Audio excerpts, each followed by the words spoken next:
નમસ્તે, જય શ્રી કૃષ્ણ. તો કેમ છો આપ સૌ? તો આજે હું મારું રૂટીન ચાલુ કરતી હતી તો મને એમ થયું કે પહેલાં હું તમારી સાથે થોડીક વાત કરી લઉં. તો અત્યારે સવારના 8 વાગ્યા છે. તો હજી ટિફિન ને એવું બધું થઈ ગયું છે મારે. પણ હવે જે નાઈને પછી જે ડેલી રૂટીન ચાલુ કરીશ ને એ તમારા સાથે શેર કરીશ. તો આજે મેં છે ને એક દૂધીના શાકની સરસ રેસીપી મૂકી છે, તો જોવાનું ભૂલતા નહીં. અને તમારા સૌની દિવાળી કેવી ગઈ મને જરૂરથી કહેજો. અમારે આ વખતે દિવાળી નહોતી કરવાની, કેમ કે મારા સસરા હમણાં થોડા સમય પહેલાં જ એક્સપાયર થઈ ગયા એટલે દિવાળી બ્લોગ મારો એકય આવશે નહીં. તો પણ આ જે ડેઈલીનું જે બ્લોગ હોય એ મંગળવારે અને શનિવારે મારે આવે છે, તો જોવાનું ભૂલતા નહીં. અને આ બ્લોગ એ તમને કેવો લાગે છે એ મને પછી જરૂરથી કહેજો. તો આ નાઈને પછીની ક્લિપ છે. તો આજે છે ને મેં સવારમાં વહેલું નાહી લીધું અને પછી હું આ કચરું વાળવાનું ને એવું બધું કરું છું. કારણ કે આજે મારે છે ને થોડા પાઠ કરવાના બાકી રહી ગયા હતા, કાલના બાકી હતા ને એટલે. તો હવે એ પાઠ કરીને એ તો નાહ્યા વગર થાય નહીં, એટલે મેં કીધું આજે પહેલાં નાહી લઉં ને પહેલાં પાઠ કરી નાખું અને પછી બીજું કામ કરીશ. તો પાઠ કરીને પછી હવે મારે અહીંયા છે ને આગલો રૂમ થોડોક સાફ કરવાનો હતો, એ હું કરી નાખું. તો આમ તો છે ને અમારે આ વખતે દિવાળીમાં કોઈ આવવાનું નથી અને અમારે તે હવે આ વખતે ગામ જવાનું નથી, કારણ કે મેં આગળ વાત કરીને મારા સસરા હમણાં જ હજી એક્સપાયર થઈ ગયા એટલે. પણ આ તો દિવાળી હોય ને એટલે આપણને એમ થાય ને કે થોડુંક સાફ સફાઈને એવું કરી નાખીએ, એટલે અંદરના રૂમને એ તો મેં કરી નાખ્યો છે. તો આ જ બાકી હતું, કારણ કે અહીંયા એને પપ્પા છે ને રોજ સવારે કામ કરવાને એમ બેસે હોય ને તો એવો કાંઈ ટાઈમ રહેતો નથી. એટલે તો આજે એ વહેલા વયા ગયા ને તો મને થયું લાવ પહેલાં આ કરી નાખું, નહીં તો એ પછી રહી જ જશે. એટલે બસ આ કરી અને પછી જો મારે નીચે થોડીક વસ્તુને એવું લાવવાનું છે ને હું લઈને આવીશ ને ત્યાં મારે બાબાને આવવાનો ટાઈમ થઈ જાય, એટલે હું પછી રોટલીને એવું બધું કરું. તો આ કરીને પછી હું નીચે જઈશ. તો આની પછી છે ને મેં એક સરસ દૂધીની રેસીપી મૂકી છે, જોજો તમે. તો જો આ દૂધીના શાકની રેસીપી છે. તો એના માટે મેં દૂધી સમારી લીધી હતી અને લસણની કતરણ, કોથમીર અને લીલા મરચાં છે. તો અત્યારે જો લીલું લસણ એ સરસ આવે છે, તો એ હોય ને તમારી પાસે તો એ બહુ સારું.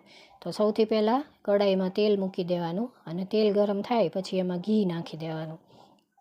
તો ઘીને એકદમ ગરમ થવા દેવાનું. પછી આપણે એમાં જીરું નાખી દઈશું. તો જીરું થોડુંક વધારે નાખવાનું અને જીરુંને એકદમ સરસ કકડવા દેવાનું. તો જીરું કકડી જાય ને પછી આપણે એમાં હિંગ નાખી દઈશું. પછી એને થોડુંક હલાવી અને પછી આ લસણની જે કતરણ કરી હતી ને એ એમાં નાખી દેવાની. જો લીલું લસણ મળે ને તો એ તો બહુ સારું, પણ મને મળ્યું નહીં એટલે હવે લસણને થોડુંક આપણે છે ને લાલ જેવું થવા દેવાનું, એકદમ ક્રિસ્પી કડક થાય ને એવી રીતે, અને સરસ એનો ફ્લેવર આવી જાય ને એવી રીતે કરી નાખવાનું. પછી થઈ જાય ને પછી એમાં આપણે જે દૂધીને સમારીને રાખી હતી ને એ દૂધી એમાં વઘારી દઈશું. તો દૂધીને વઘારી અને પછી સરસ એને થોડુંક કઢાઈમાં જ આપણે સાતળવાની છે, થોડીક વાર હલાવી લેવાની. તો આ શાક છે ને શિયાળાનું જ શાક છે. આમ તો આપણે છે ને દૂધી ગરમીમાં જ ખાતા હોય છે, પણ આ છે ને એકદમ ગ્રીન શાક બને છે.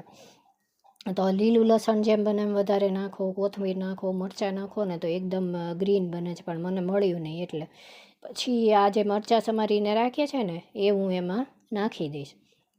તો તમારી પાસે જો તીખા મરચાં હોય ને તો તમે તીખું વધારે ખાતા હોય ને તો તીખા મરચાં નાખો તો એ સરસ લાગે છે, પણ અમે મરચું તીખું ઓછું ખાઈએ છીએ એટલે પછી મેં આ મોળા મરચાં જે આવે છે ને એ એમાં નાખ્યા છે શાકમાં.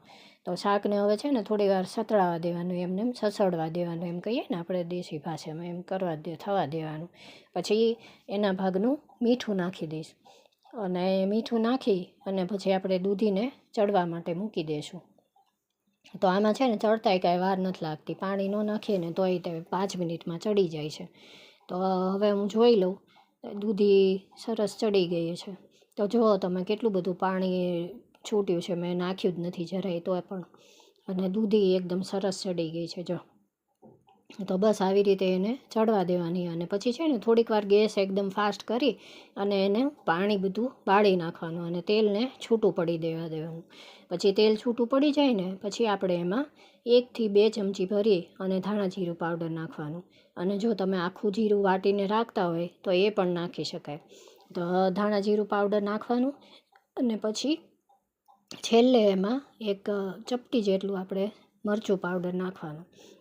બાકી સૂકું મરચું આમાં જરાય નહીં નાખવાનું. અને જો લીલું મરચું લીલું લસણ અને મરચાં તીખા એ વાટીને તમે થોડુંક આમાં અધકચરી ચટણી કરી અને એ આમાં નાખો ને તો એકદમ આપણે જેમ લીલું ઊંધિયું કરીએ, લીલું શાક જે બનાવીએ ને આપણે પાલકનું શાક બનાવીએ તો એવું જ ટેસ્ટમાં સરસ થાય છે. તો ટ્રાય જરૂર કરજો.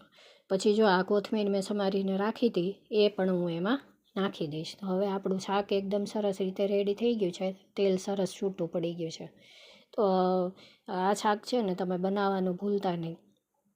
અને આમાં આ શાક તમે ખીચડી સાથે ખાઈ શકો છો, પછી ભાખરી સાથે ખાઈ શકો છો. પછી જો તમારે બાળકો ન ખાતા હોય ને દૂધી તો પણ આ શાક બહુ સરસ લાગે છે. જો એકદમ શાક તો રેડી થઈ ગયું સરસ, તેલ છૂટું પડી ગયું સરસ રીતે.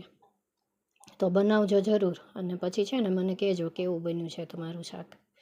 તો બસ જો મારી આ રેસીપી તમને કેવી લાગી એ જરૂરથી મને કહેજો. અને મારો બ્લોગ જોજો જરૂર અને કેવો લાગ્યો એ પણ મને કહેજો. Thank you. જય શ્રી કૃષ્ણ.